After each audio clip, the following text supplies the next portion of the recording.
Good morning my lovely student. सुप्रभात, नमस्ते। आशा करती हूँ कि आप सभी स्वस्थ और मस्त हैं। सुबह की पहली किरण, आपके होठों की मुस्कुराहट, आपके नए जोश और नई उम्मीद के साथ good morning teacher. Good morning बच्चों। मैं आपकी शिक्षिका ऋचा पाल आप सभी बच्चों का स्वागत करती हूँ। जैसा कि आप सभी जानते हैं, मैं इतिहास विषय से संबंधित तथ्यपूर्ण जानकारी आप तक पहुंचाने का प्रयत्न करती हूँ। मेरे प्यारे बच्चों, हमारे देश का इतिहास, यहाँ की संस्कृति, सभ्यता और लोक जीवन हमेशा से ही सबके आकर्षण का केंद्र रहा है और लोगों ने इसके प्रति रुचि और जिज्ञासा भी दिखाई है। बच्चों, आप सभी मेरे साथ मौर्य साम्राज्योत्तर राज्य की यात्रा पर हैं, जहां पर हम अनेक विशाल, समृद्ध और शक्तिशाली राजवंशों की जानकारी प्राप्त कर रहे हैं।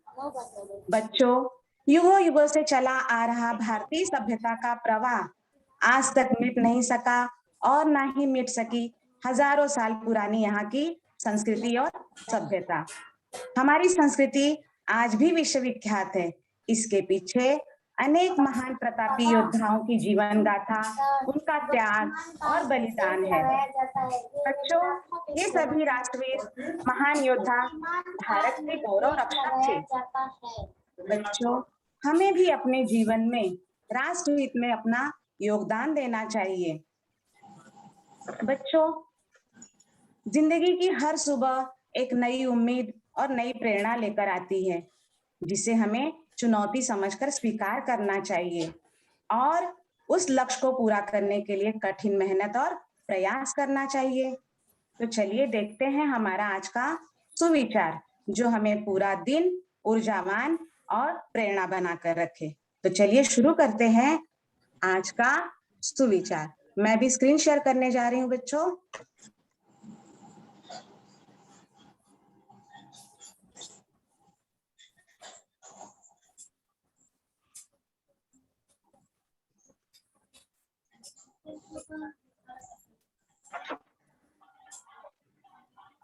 जी हाँ बच्चों, हमारा आज का सुविचार जो हमें प्रेरणा देता है।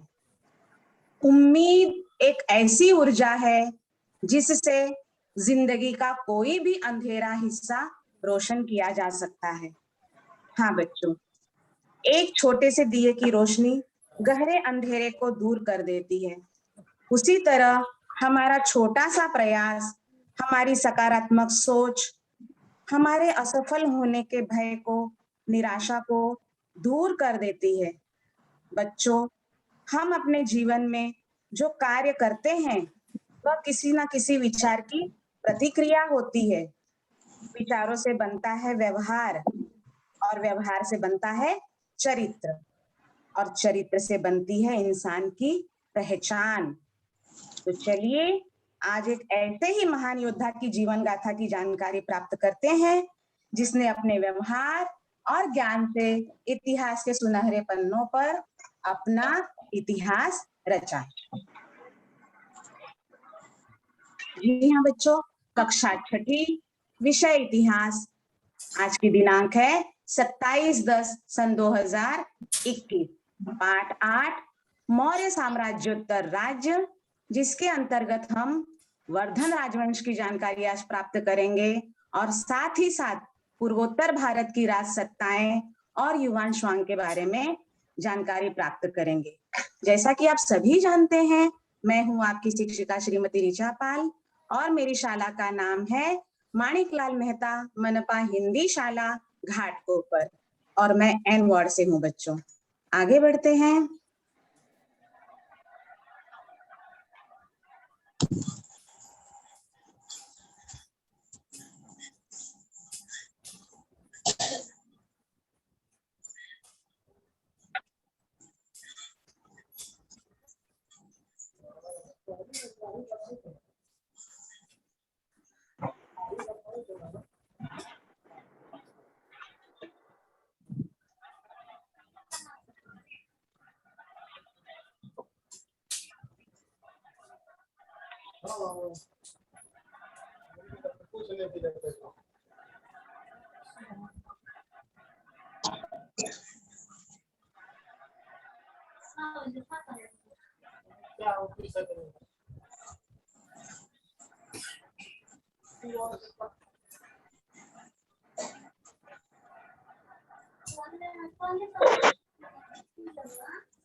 जी हाँ बच्चों, अभी आपने मौर्य साम्राज्य से लेकर मौर्य साम्राज्योत्तर राज्य के अनेक महान योद्धाओं को देखा। बच्चों, मौर्य साम्राज्य के पश्चात भारत में अनेक शासक हुए। मौर्य साम्राज्य और गुप्त राजवंश को भारत का स्वर्ण युग माना जाता है। गुप्त साम्राज्य के बिखरने के बाद एक बार फिर से उत्तर भारत के शासन में अस्थिरता आई और केंद्रीय सत्ता कई भागों में बंट गई। उत्तर और पश्चिम भारत का शासन कई सामंतों के हाथ में चला गया और राजधानी पाटलिपुत्र का पतन हो गया। गुप्त वंश के पतन के पश्चात 6ठी शताब्दी ईसा पूर्व के आसपास पुष्यभूति नामक शासक ने वर्धन राजवंश की स्थापना की। अब हम उसके बारे में जानकारी प्राप्त करेंगे। बच्चों, वर्धन राजवंश, इसमें अनेक महान प्रतापी योद्धा हुए। वर्धन राजवंश भी बहुत ही शक्तिशाली, विस्तृत और विशाल था। तो चलिए जानकारी प्राप्त करते हैं। जी हाँ, वर्धन राजवंश। गुप्त साम्राज्य का प्रभाव कम होने पर उत्तर भारत में कई राज्यों का उदय हुआ। उनमें से एक वर्धन राजवंश था। दिल्ली के निकट थानेसर नामक स्थान पर प्रभाकर वर्धन नाम का राजा राज्य करता था। उस खंड में वर्धन प्रभावी बन गया। वर्धन उसका बेटा था। आगे बढ़ते हैं बच्चों, और हर्षवर्धन के इतिहास और उसके शासनकाल के बारे में जानकारी प्राप्त करते हैं कि किस तरह उसने वर्धन साम्राज्य का विस्तार किया, उसे शक्तिशाली बनाया। जी हाँ बच्चों, ये है सम्राट हर्षवर्धन। इनके पिता का नाम प्रभाकर वर्धन और इनकी माता का नाम यशोमती। इनके भाई राज्यवर्धन और बहन का नाम राज्यश्री था। सभी भाई बहनों का आपस में अगाध प्रेम था और इनका साम्राज्य खुश था। आगे बढ़ते हैं बच्चों। जी हाँ, हर्षवर्धन जो है ये बचपन से ही सभी कलाओं में रुचि रखते थे। बचपन जो होता है ना बच्चों, हमें हर चीज उसमें सीखनी चाहिए, क्योंकि कोई भी चीज जब हम बचपन में सीखते हैं तो हमें वो जल्दी से याद हो जाती है, उसमें हम निपुण हो जाते हैं। चाहे वह कला का क्षेत्र हो, वाद्य का क्षेत्र हो, खेल कूद का हो या किसी विषय से संबंधित। जो आपको विषय थोड़ा अप्रिय लगता है या आपको कठिन लगता है तो आप उसमें रुचि बनाइए, निरंतर उसका अभ्यास करिए, तो वो एक दिन सरल हो जाएगा। तो ऐसे ही हर्षवर्धन जो है बचपन से ही सभी कलाओं में निपुण थे, क्योंकि वो सीखते थे, अभ्यास करते थे, चाहे वो युद्ध विद्या हो या आध्यात्मिक ज्ञान। अपने युद्ध कौशल और राज्य प्रशासन के बल पर बहुत ही कम समय में उन्होंने अपने साम्राज्य का विस्तार किया। जी हाँ बच्चों, हर्षवर्धन ने वर्धन साम्राज्य का विस्तार किया। उसके कार्यकाल में वर्धन साम्राज्य का विस्तार उत्तर में नेपाल, दक्षिण में नर्मदा नदी, पूर्व में असम और पश्चिम में गुजरात तक हुआ था। प्राचीन असम को कामरूप कहते हैं। वहां का राजा भास्कर वर्मन से उसके मित्रता के संबंध थे, यानी वो मित्र थे। हर्षवर्धन ने अपना राजदूत चीनी दरबार में भेजा था।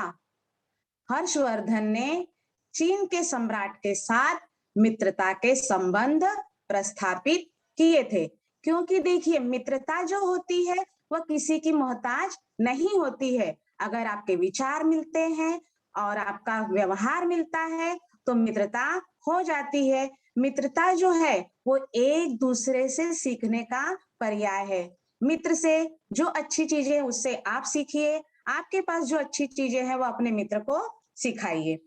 आगे बढ़ते हैं बच्चों।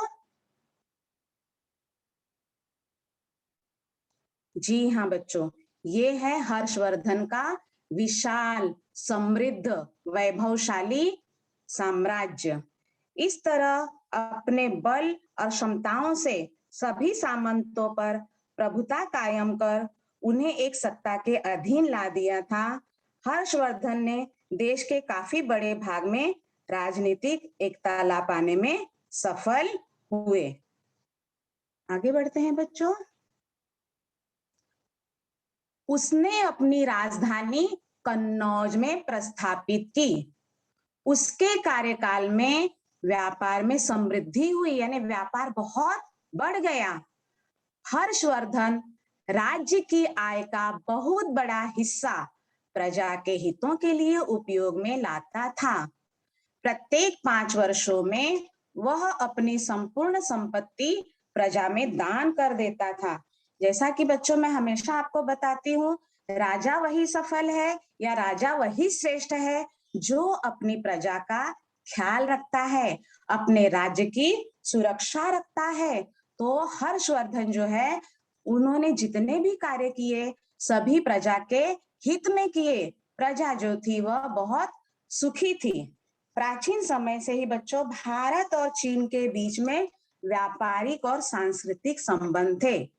सम्राट हर्षवर्धन ने चीन के दरबार में अपना राजदूत भेजा था। चीन में तैयार होने वाले रेशमी वस्त्र की भारत में बड़ी मांग थी। यह व्यापार सड़क मार्ग से होता था, जिसे रेशम मार्ग भी कहते हैं। इस तरह हर्षवर्धन के कार्यकाल में व्यापार में समृद्धि आई, लोग खुश हुए, लोगों को काम मिला। ठीक है, आगे बढ़ते हैं बच्चों। जी हाँ, हर्षवर्धन के दरबार में राजकवि बाणभट्ट था। उसने हर्षवर्धन के जीवन पर हर्षचरित ग्रंथ लिखा। उसी के आधार पर हर्षवर्धन के कार्यकाल की जानकारी प्राप्त होती है। तो हर्षचरित ग्रंथ में हर्षवर्धन के बारे में उसकी सारी जानकारी लिखी गई है और जिससे हमें उसके बारे में सब कुछ ज्ञात होता है।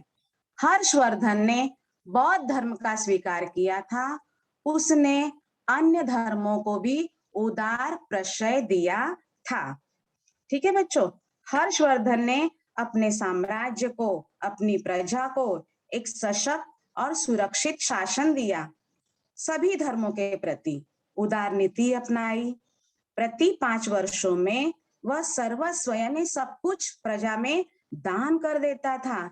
इसके लिए वह बहुत बड़े स्तर पर धार्मिक समारोह करता था ताकि लोगों को सच्चाई पता चले, उन्हें अपने जीवन में किस तरह आचरण करना है, लोगों की किस तरह मदद करनी है, तब राज्य में, देश में सुख शांति फैलेगी। इसलिए वह प्रत्येक 5 वर्ष में धार्मिक समारोहों का आयोजन करता था। उसने जनहितकारी और प्रजा की उन्नति के लिए भी बहुत से कार्य किए ताकि प्रजा को किसी तरह की परेशानी ना हो। आगे बढ़ते हैं बच्चों। जी हाँ, हर्षवर्धन ने 3 संस्कृत नाटक रत्नावली, नागानंद और प्रियदर्शिका लिखे। उसके समय में युआन श्वांग नामक बौद्ध भिक्षु चीन से भारत आया था। उसने संपूर्ण भारत में भ्रमण किया, यानी वो पूरा भारत जो है वो घूमा, यहाँ की संस्कृति और सभ्यता के बारे में जानकारी प्राप्त की। वह नालंदा विश्वविद्यालय में 2 वर्ष रहा था। चीन में जाने के पश्चात उसने बौद्ध ग्रंथों का चीनी भाषा में अनुवाद किया। बच्चों, हर्षवर्धन जो था बहुत ज्ञानी था। उसने नाटक लिखे। उसका दरबार अनेक महान कवियों और विद्वानों से भरा था। उसके शासन काल में ही प्रसिद्ध चीनी यात्री युआन शुआंग भारत की यात्रा पर आया था। उसने नालंदा विश्वविद्यालय में अध्ययन किया। हर्षवर्धन काल में नालंदा विश्वविद्यालय अपने चरमोत्कर्ष पर था। बच्चों, हमने नालंदा विश्वविद्यालय के बारे में बहुत सारी जानकारी प्राप्त की है कि वहां जो है बौद्ध ग्रंथों के अलावा वेद, व्याकरण, औषधि विज्ञान, सांख्य और न्याय की शिक्षा दी जाती थी। बच्चों, ज्ञान जो होता है वो सारे भेद मिटा देता है। देशी विदेशी सभी जो है वो ज्ञान की पूजा करते हैं। अपना ज्ञान जो है वो एक दूसरे से बांटते हैं। उनकी अच्छी चीजें हम अपनाते हैं, हमारी जो अच्छी चीजें हैं वो लोग अपनाते हैं। इस तरह से ज्ञान जो है वो सारे भेद मिटा देता है। नालंदा विश्वविद्यालय की ख्याति जो है वो दूर दूर तक फैली थी। आगे बढ़ते हैं बच्चों। जी हाँ, जैसा कि हम पढ़ते आ रहे हैं कि सभी राजाओं के, राजवंशों के सिक्के थे, तो यह भी हर्षवर्धन का सिक्का है। देखिए उसके दोनों पहलू। और ये रहा नालंदा विश्वविद्यालय, जहां पर हर तरह की शिक्षा दी जाती थी। लोग दूर दूर से, विदेशों से यहाँ आते थे, रहते थे और शिक्षा ग्रहण करते थे। जी हाँ बच्चों, ये हैं चीनी यात्री युआन शुआंग। युआन शुआंग जो है वो दार्शनिक, घुमक्कड़ और अनुवादक थे। अनुवादक माने ट्रांसलेटर, यानी जो भारतीय ग्रंथ थे उनका उन्होंने चीनी भाषा में अनुवाद किया। क्योंकि हमारी जो भाषा है या अन्य जो भाषा है जब हम सीखते हैं तब हमें आती है, लेकिन हमें अपना कोई भी विचार अगर जन जन तक पहुंचाना है, लोगों के बीच में पहुंचाना है, तो हमें अपनी भाषा में ही उसे अच्छी तरह से हम पहुंचा सकते हैं। युआन शुआंग को प्रिंस ऑफ ट्रैवलर्स भी कहा जाता है। बुद्ध के जीवन से जुड़े सभी पवित्र स्थलों का उसने भ्रमण किया तथा बौद्ध धर्म ग्रंथों का संस्कृत से चीनी भाषा में अनुवाद किया और चीन में बौद्ध चेतना मत की स्थापना की। युआन शुआंग जो बच्चों है, उन्होंने अपनी पुस्तक में हर्षकालीन भारत की सामाजिक, आर्थिक, धार्मिक और सांस्कृतिक अवस्था का वर्णन किया है। आगे बढ़ते हैं बच्चों, हम थोड़ा और युआन शुआंग के बारे में जानकारी प्राप्त करते हैं। युआन शुआंग ने संपूर्ण भारत में भ्रमण किया।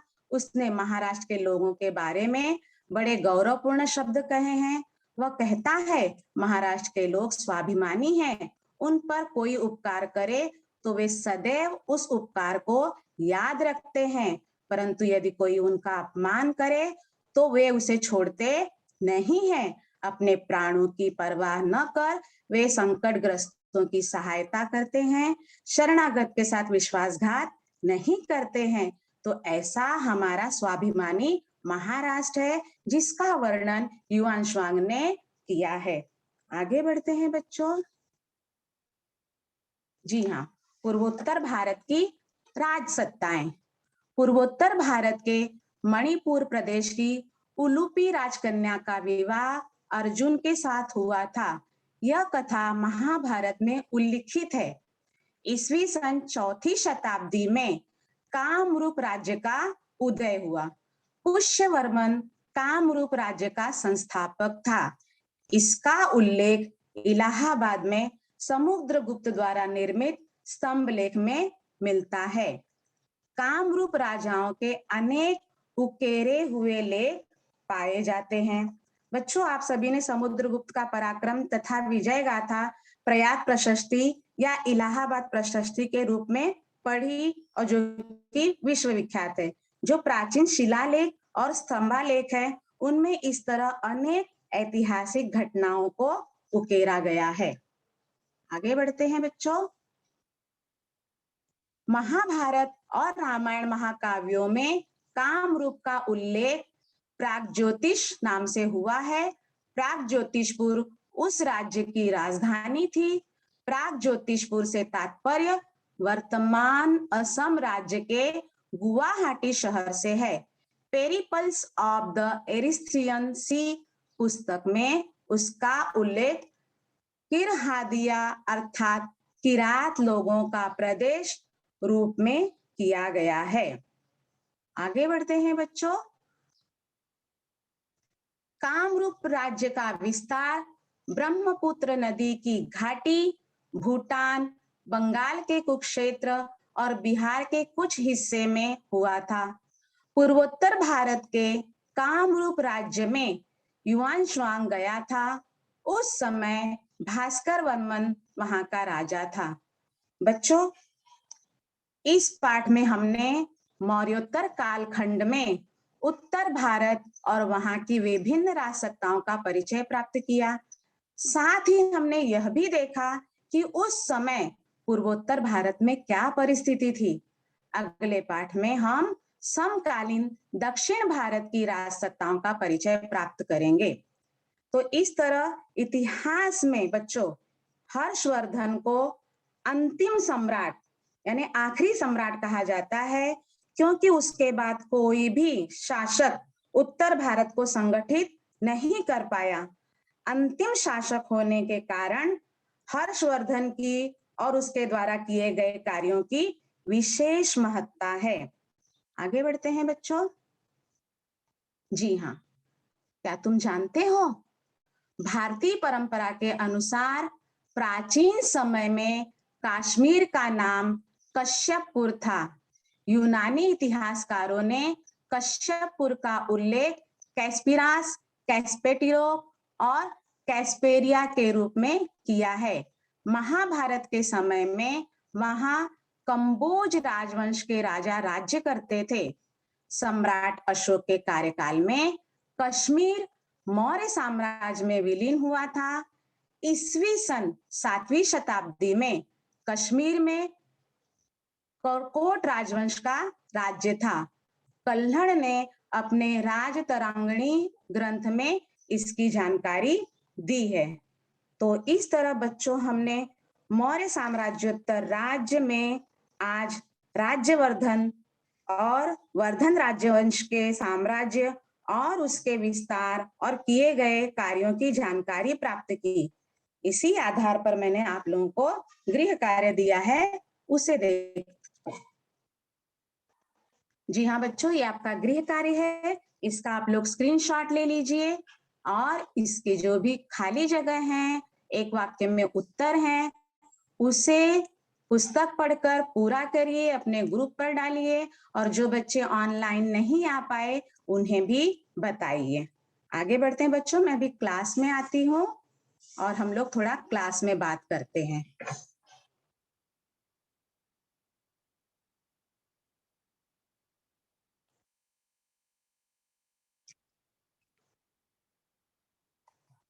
जी हाँ बच्चों, अभी आप लोगों ने वर्धन राजवंश और हर्षवर्धन के बारे में आप लोगों ने जानकारी प्राप्त की। बच्चों, हमने इतिहास के इन सुनहरे पन्नों से महान योद्धाओं की जीवन गाथा से यह सीखा कि जीवन में मेहनत और संघर्ष से, संयम और लगन से असंभव कार्य को भी संभव किया जा सकता है। कार्य जितना कठिन होता है उसकी जीत उतनी ही शानदार होती है। कहते हैं जो आदमी बैठा रहता है उसका भाग्य भी रुका रहता है, जो उठ खड़ा होता है उसका भाग्य भी उठ खड़ा होता है, जो लेटा रहता है उसका भाग्य भी सो जाता है और जो चलता रहता है उसका भाग्य भी चलने लगता है। इसलिए चलते रहना चाहिए, अर्थात यहाँ भाग्य से मतलब बच्चों कोशिश, कर्म, आपकी मेहनत। इसलिए कोशिश करते रहना चाहिए। जो आप पढ़ते हो उसका आचरण करिए, उसे अमल में लाइए, और यही उन्नति का मार्ग है, सफलता का मार्ग है। बच्चों, ज्ञान कभी अल्प नहीं होता, जो टूट जाए वो संकल्प नहीं होता। हार को लक्ष्य से दूर ही रखना, क्योंकि जीत का कोई विकल्प नहीं होता। प्रतिदिन अभ्यास करिए, निरंतर अभ्यास करिए। जो भी कठिनाइयां आती हैं उन्हें दूर करिए, अपने बड़ों की सलाह लीजिए, अपने शिक्षक से पूछिए, तो अवश्य आप एक दिन अपने लक्ष्य तक पहुंच जाएंगे। मेरे प्यारे बच्चों, कुछ ही दिनों में दिवाली आने वाली है, इसलिए आप सभी सिर्फ मिट्टी के ही दिए खरीदिए। अपने घर को मिट्टी के दियों से ही रोशन करिए और भारत के लघु उद्योग में अपना योगदान दीजिए, ताकि भारत का पैसा भारत के उन लोगों को मिले जो मेहनत करते हैं। ठीक है बच्चों? बनाकर दिए मिट्टी के जरा सी आस पाली है। बनाकर दिए मिट्टी के जरा सी आस पाली है। मेरी मेहनत खरीदो लोगों, मेरे घर भी दिवाली है। मिट्टी के दिए खरीदिए और अपने जीवन में आगे बढ़िए। इसी शुभकामना के साथ मैं आपसे फिर मिलूंगी। तब तक के लिए धन्यवाद।